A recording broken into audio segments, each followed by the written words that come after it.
What's up, y'all? Reggie here with another video for the Utopian Project. YOU, Utopian, because everything starts with you.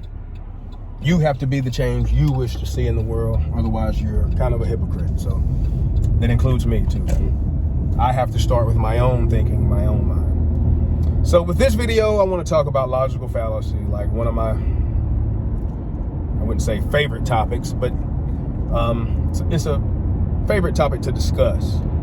So logical fallacy is basically, an error, or it's faulty reasoning. It's an error in reasoning and in your logic, especially when forming an argument, trying to convince yourself or someone else of a certain position, of a position that you've taken. So, the first thing I want to say is that everybody makes logical fallacies. As much as I harp about it, everybody makes logical fallacies. You just have to understand logical fallacies. The difference is trying to understand it and knowing and being able to accept it when you've made one. And then you can start working on yourself so that you don't make them as much. Because at the end of the day, a logical fallacy is turning away from the truth. It's pausing the actual search for truth. Because whenever you are having a debate, argument, or whatever else, the truth is in question. And I also want to reiterate that everybody's online nowadays. And online is where a lot of debating is going down at, and a lot of arguing. And I don't think that getting involved with online arguments, etc., debates, I don't think that they are all frivolous. It's important because that's where everybody is. Now, some topics are ridiculous. Some arguments end up being ridiculous, and they usually end up being ridiculous because of logical fallacy. So it's a logical fallacy to say or to try to assert that you shouldn't get in arguments online because all arguments are, all online arguments are useless or whatever else. It's a figure of speech almost now, but it's simply a logical fallacy of composition to make that claim. So don't be afraid, and you get practice. But so everybody makes logical fallacies, and it's just a matter of understanding and not being so caught up in your ego that you can't acknowledge that you might have made a mistake. Because usually the problem is being,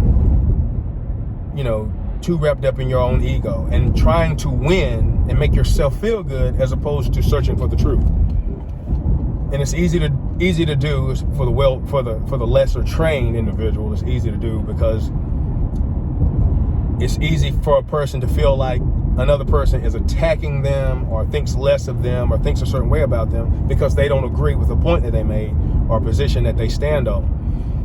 But once you can realize that it's not about that feeling, it's about actually finding the truth. The truth will make you feel even better. So, but you have to let down your ego and your guard first to be able to do that. So, but everybody makes logical fallacies, and I don't think that I'm holier than thou, but it certainly allows you to point out a lot of inconsistencies and a lot of wrong when you can understand logical fallacy and point it out. Now, we'll talk about it more in other videos, but to make a few, examples, the straw man is very common, and the straw man, there are names for logical fallacies. Let me talk about this first also. Like, logical fallacy is not something new or, we've been talking about logical fallacies since the days of Aristotle, which is BC, right? I first got into understanding it from being in the health and fitness industry and seeing people argue and other people talk about logical fallacy.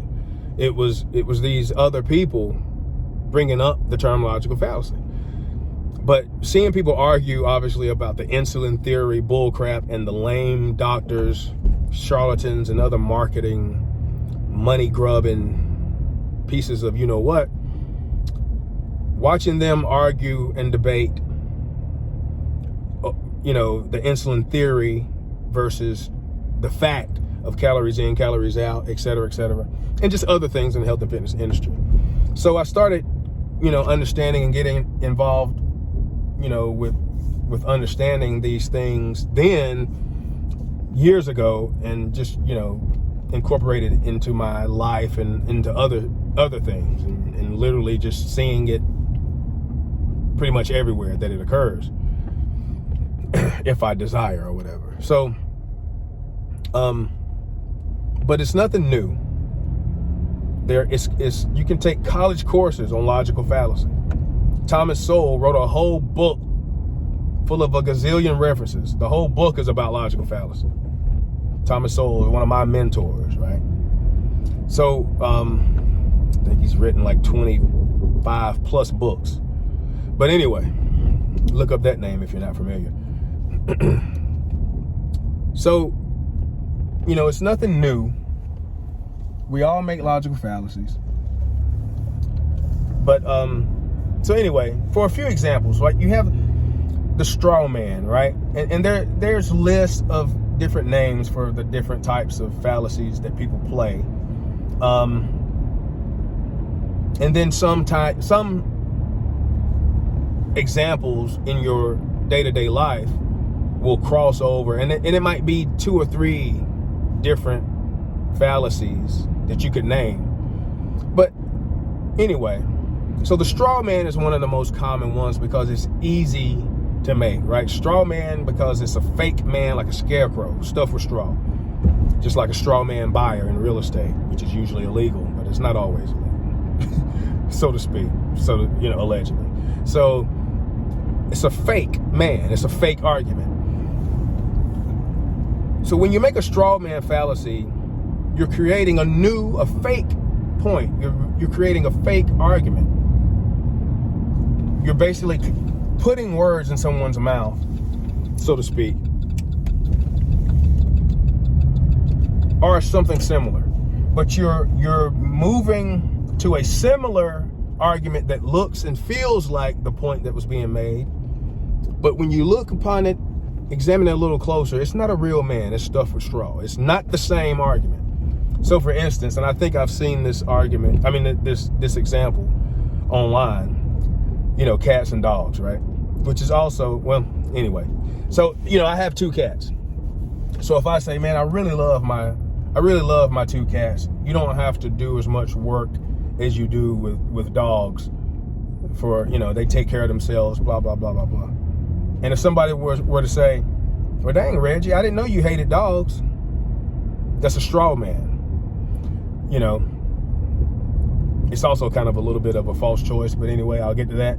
But it's a straw man because you're putting words in my mouth. You're making a different point. That's not the point I was making. My point was that I feel like it's easier to take care, or it's easier to have a cat or whatever, blah, blah, blah. I didn't say that I hated dogs. I love dogs. I want a dog. I want more than one dog. So you can see that kind of example. It's pretty easy to understand that. It's like, that's not what I was saying. So how many times do you get into a situation where you're saying, that's not what I was saying? So it's easy to get into a straw man because when you make an analogy, once you start standing on that analogy as proof of something, now you're forming a straw man. But many times you make an analogy to help somebody understand a point that you already made. So you have to understand that you can't keep using that analogy or other analogies, because now you're making straw man because you're not proving the point that you initially made. So it works both ways with that. So it's easy to get caught up into the straw man, you know, situation. It's easy to make it, and it's easier to start, you know, to do it, even though you might not need to do it. You could have been winning the argument, but now you're going back and forth with somebody and you get drawn off course and you keep making analogies. So you shouldn't need analogies to prove your point. You use analogies to help someone understand your original point. All right. The fallacy of composition is another one. That's racism. And again, you had a bad experience with some black people in your past. Now you feel like all black people must be the same way. All black people must be bad. That's or a certain way or whatever else. A negative, blah, blah, blah. Racism is the fallacy of composition.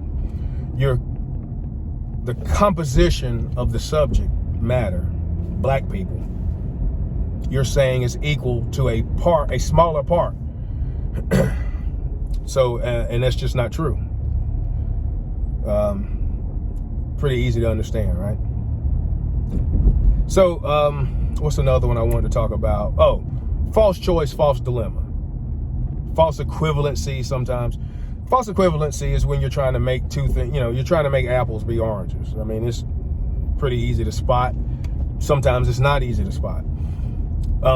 False choice, false dilemma, sometimes called black and white, is you're trying to give only two or only a certain set of outcomes as you try to prove your point, when there are more than the outcomes that you present. And usually there are two. Sometimes that's why it's called black and white. Sometimes it's two opposite or two outcomes that are being played. But it's false choice, false dilemma. And this one is easier to understand with this example. I don't want to take a certain new, suspiciously planned, not well researched by any stretch of true scientific acumen. I don't want to take a certain needle medicine that you inject into my body, right? Well, how many people would say, why are you being anti blah, blah, blah, V word vacation? Why are you being anti V word medicine? And it's like, I'm not being anti. I just don't want to take this one. So you see how the ego gets involved, where you don't want to be like us and blah, blah, blah. So therefore, these are your choices. You're with us or you're against us. And when you hear that cliche, that's a false choice fallacy. It's a cliche, but it's just not true. People cannot be with something or with you and your cause, your freaking mixtape, your business or whatever else. And it doesn't mean that they are against you. They might need more information to be with you. They might not like the particular business. They might not like your product, et cetera, et cetera. Doesn't mean that they're against you. But anyway, just know that that's a fallacy. That's not correct logic. It's bullcrap. So, but yeah, the whole contagion situation had a ton. It was an exercise in logical fallacy discovery. I mean, we could write books about the logical fallacies being played, and when it comes to the previous contagion situation and scamdemic. So anyway, I think you get the main point, and we'll come back and kind of revisit. I'll go a little bit more in depth and name some other fallacies and talk about it a little bit more. But I just want to get this first video out before it gets crazy too long, coming up on 14 minutes. You get the idea. But don't be afraid to be vulnerable, and don't be afraid to ask questions. You don't have to always assert yourself. You can ask questions, ask for clarity, make sure a person is actually trying to make the point that they're trying to make before you engage, et cetera, et cetera. I've talked about this before. But that's logical fallacy 101, I guess. We'll talk about it more in future videos, and I just wanted to get this first one done and out of the way. So I'm about to pull up at the house. I will see y'all later. And, be on the lookout for logical fallacies and make sure you don't make any. Because logical fallacies at the end of the day are lies. That's just the bottom line. So peace, love, and light.